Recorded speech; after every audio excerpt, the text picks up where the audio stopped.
Book 101 is all about the books that I read for the last 40 years. And today I have my special guest. She is the debut author, and the title of the book, The Cost of Staying, no other than Miss Kristen Chimack. Welcome to Book 101, Miss Kristen, and can you please introduce more about yourself? I would love to, and thank you. I'm so excited to be here with everybody. So I am Kristen Chimack. I am from Central Illinois, and I'm a new author, an empowerment leadership coach, and then I also do hotel sourcing. So I help people place their events all over the world in hotels. But prior to all of this, I was an executive at a Fortune 50 company. And the book, The Cost of Staying, really kind of highlights my journey um, in departing corporate America. Miss Kristen Shimak, thank you so much for sharing your knowledge to the world. What does the title The Cost of Staying mean to you personally? Yeah, so for me, I had a long 30-year corporate career where I started as an entry-level payment clerk and worked my way all the way up to the executive level. And I often felt the pull that I wanted to do something else or do something different with my life. But I sort of had the golden handcuffs were on strong. And I often, instead of when I would think about doing something else, I would often think about what I would be giving up by leaving. So I would, the cost of leaving would be not having that regular paycheck or the great benefits or the bonus or the relationships that I had. And one day I thought to myself, well, but what's the cost of staying in this role where I'm not, feeling aligned, not feeling as though I can show up authentically and be myself. And when I started to think of it in the terms of the cost of staying, was affecting my mental health and my physical health and my time with family and my relationships with friends. It sort of really shifted my perspective to the point of allowing me and finally finding the courage to make the change. Who did you write this book for, and what do you hope they take away from it? Yeah, I wrote this book really for anybody who's sort of in a place in their life. It could be with their professional career, it could be in a relationship that they're in, or a friendship that they have, where they're really struggling and thinking there has to be more to life than what this is, or I deserve better than what, is currently presenting itself in my life. And so I wrote the book for kind of anyone who's ever in those moments and is thinking, I really want to make a change. I just don't know how. And I'm not sure I'm brave enough, strong enough, courageous enough to take that step forward. And so the book really kind of helps you walk through sort of identifying those moments, but then also how do you find the courage to actually choose yourself? And so I would hope that the biggest takeaways from the book are that people learn how to listen to what I call the whispers. Those are the inside voices in your head when you're hearing things like there has to be more. Choosing themselves, that it's not selfish to put yourself first, that sometimes that's the best thing that you can do, and that it's never too late to make a change. Definitely, it's not too late to change people. And as Miss Kristen, the cost of staying is priceless. Was there a defining moment in your journey when you realized you need to choose yourself? Yeah, there's been several because I feel like there's several times in my life where I've chosen myself. As it relates to my professional career, I think it was a series of little moments. It was those times when I dreaded going into work or Sunday night, you'd get that pit in your stomach that, oh, Monday's coming. But I found myself more and more as I was going to work, kind of sitting in the car thinking, I really don't want to walk into that building. And then towards the very end of my career, I would just find myself sitting in these meetings thinking, I just, why am I here? Like, there has to be more. I don't know if I necessarily agree with the direction or what we're doing, but I I don't want to speak up about it because I know that would, wouldn't be perceived well either. So I just found that more and more often I was kind of having to mask and become someone else at work versus being able to be, authentic to who I am. And I think the defining moment was when I finally one day realized I just can't pretend anymore, and I want to go and be, authentically me, both when I'm working and also when I'm not working. And it was just getting to be exhausting. And so that was kind of the defining moment for me of I can't do this anymore. Let's talk about the themes and courage and self Mhm. worth, Miss Kristen. Why is courage such a central theme in the book? Oh, because I think it takes a lot of courage to make a change in your life, especially when, everybody else around you thinks you've got the perfect life. So whether you're, when I was in a relationship for 10 years, everybody thought, oh, you have such a great relationship. But in the end, we wanted very different things. And so it takes some guts and some courage to say, you know what, this is pretty great. And a lot of people would love this, but it's not ultimately what I want. I want to be married and I want to have kids. Or in my professional career, right? I had worked so hard to attain that executive level role that a lot of people around me and in the organization I worked, that was their goal and their dream. So, how could you possibly walk away from it? And so I think in those moments, it takes a lot of courage to kind of go against what everyone around you may be expecting you to do, and a lot of belief in yourself, and a lot of support from those around you to kind of make that change. I know when I left my role, a lot of people thought I was crazy to walk away from a six-figure job and a great bonus and benefits and all of those things. I at times thought I was crazy for doing it, but you start to realize that sometimes the things that we think we're going to make us happy in life, when you get there, you start to realize maybe this isn't what's going to make me ultimately happy in life, and I need to go do something else. Miss Kristen, we salute you for choosing what you want in life. How do people begin to recognize the hidden cost of staying in the situation that no longer serve them?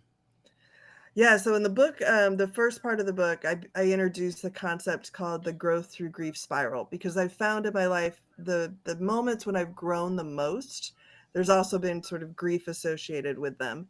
And so the first part of the growth through grief spiral is called the whispers. And that's how you really start to identify that maybe a change is coming, or that you need to pay attention and listen to what your body's telling you.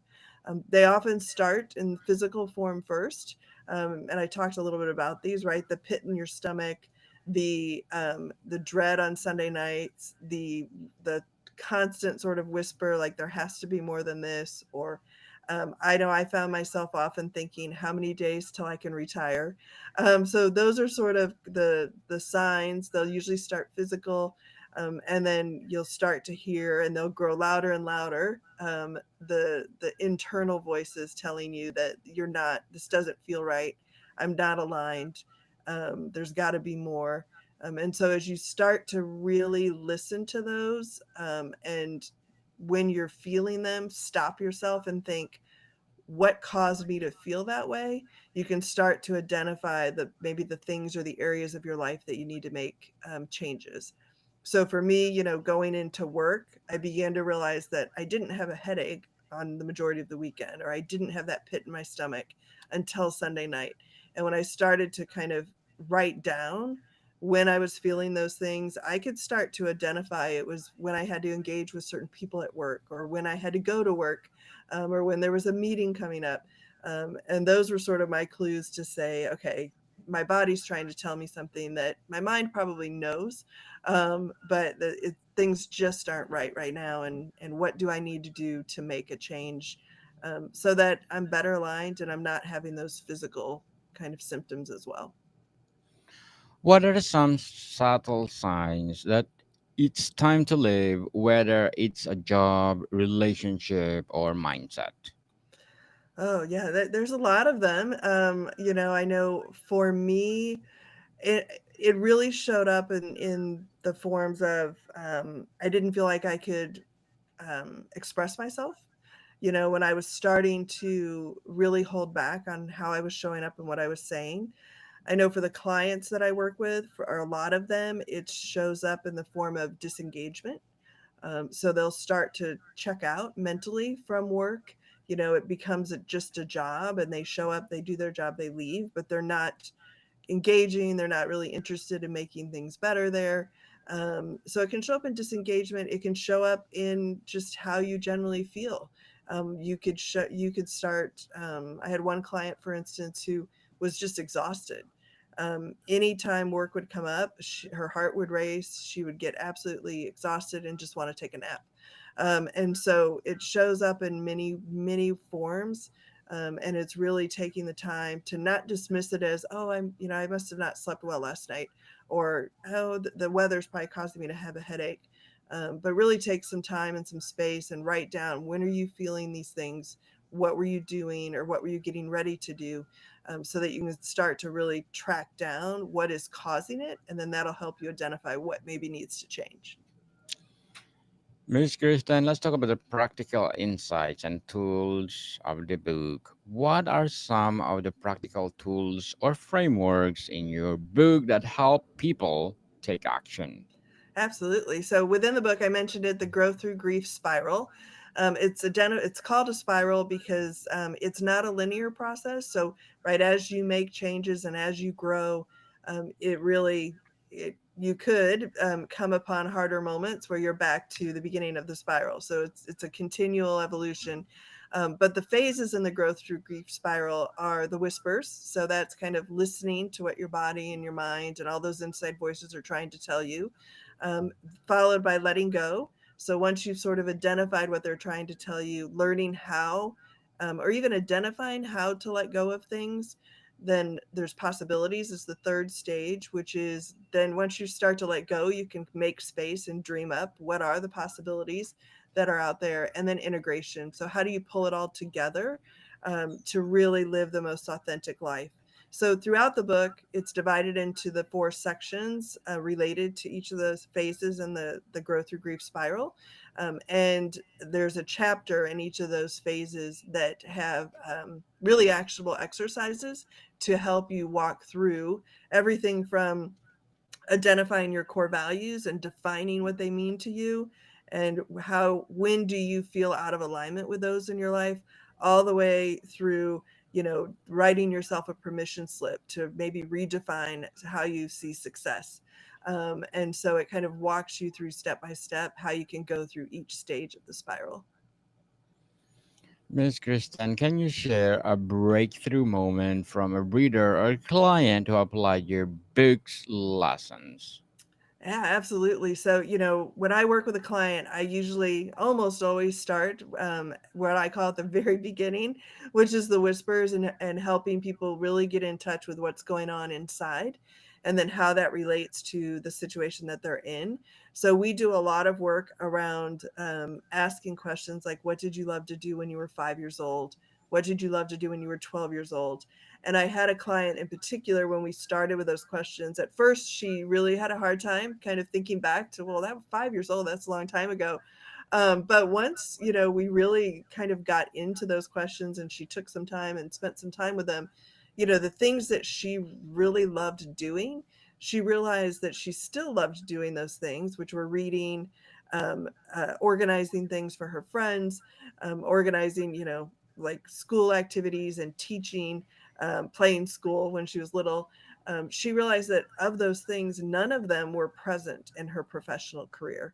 And so that's when we really started to talk about, if those are the things you used to do and love, and you still love to do them, but you're not, how do you either build some of those things into your current role and work, or is it time to maybe explore what other opportunities or jobs could be available that would bring some of that into your space?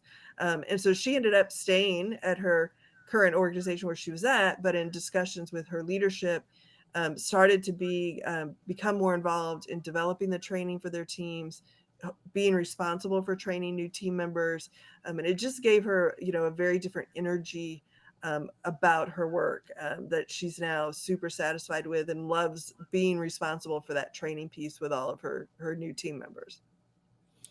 Miss Kristen, what will be your short-term and long-term goals in writing?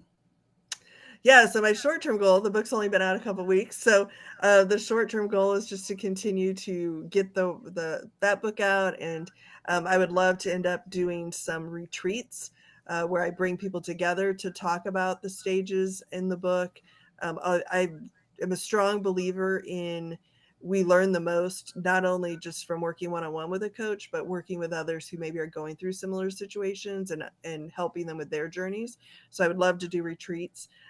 Longer term, I do have the desire to write some more books. And so it's just a matter of kind of putting pen to pencil, or in my case, fingers to the keyboard, and starting to think about what could that second book be, and will it be a continuation of the first or something totally different? Good luck to your goals, Miss Kristen, and Thank you. hoping for more success to your writing. So, what will be your advice for those people out there who want to write their own book? Oh, yeah. I mean, my advice would be just to do it. To really honor that if you have the urge, it's like one of those whispers, right? If you're hearing, then you feel the urge to write a book, to to just start. For me, I spent a lot of time thinking about what I wanted the book to be, how I wanted to publish it, and yeah, I ended up working with an amazing book coach, Kira Schaefer, and her company, As You Wish Publishing, to self publish. And she was just amazing to just support me through the process of writing. But I think the biggest thing is you just have to start. Yes, indeed. Stop procrastinating, people, and start. And if you have the passion to write, and tell and share to the world. So, Miss Kristen, let's talk about the navigating change and reinvention. How can someone tell the difference between needing to stay and grow versus needing to leave and evolve? Through a lot of work, and really, a lot of it will depend on their circumstances and kind of what's going on. For me, it really took me several years to decide to leave. I was very intentional about the process around, could I make it work where I was, or did I need to go and do something else? And so I was really intentional about how I networked.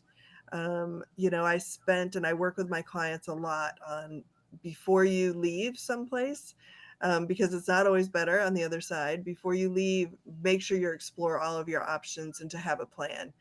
So when I'm working with my clients, we do a lot of work around if they're thinking or considering leaving or making a big change.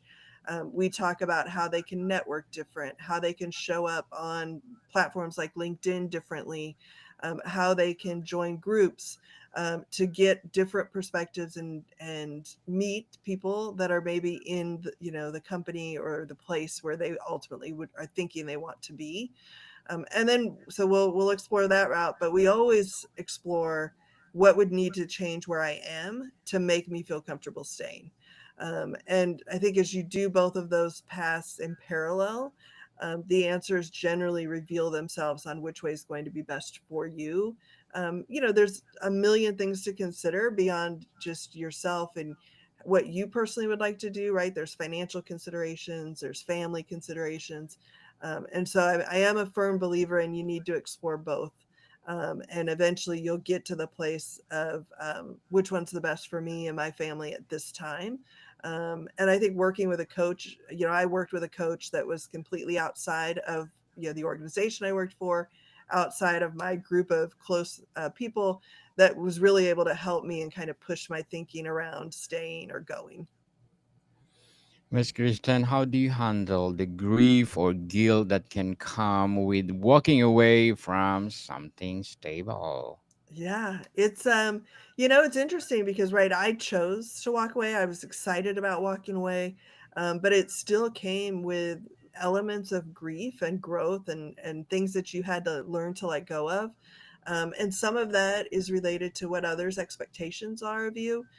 So I talk a lot in the book about giving yourself permission. And so, I really had to spend some time thinking through, how do I define success now? Right. For so long, I defined success as that paycheck and those benefits and the title and the great office and all of those things. And that's really what society defines success as in a lot of ways. So really spending time getting clear on what is success going to mean for me if I walk away. So when I did leave, I was really grounded in, success for me is going to be about freedom and flexibility, being able to show up authentically, family, and having time for those relationships with family and friends.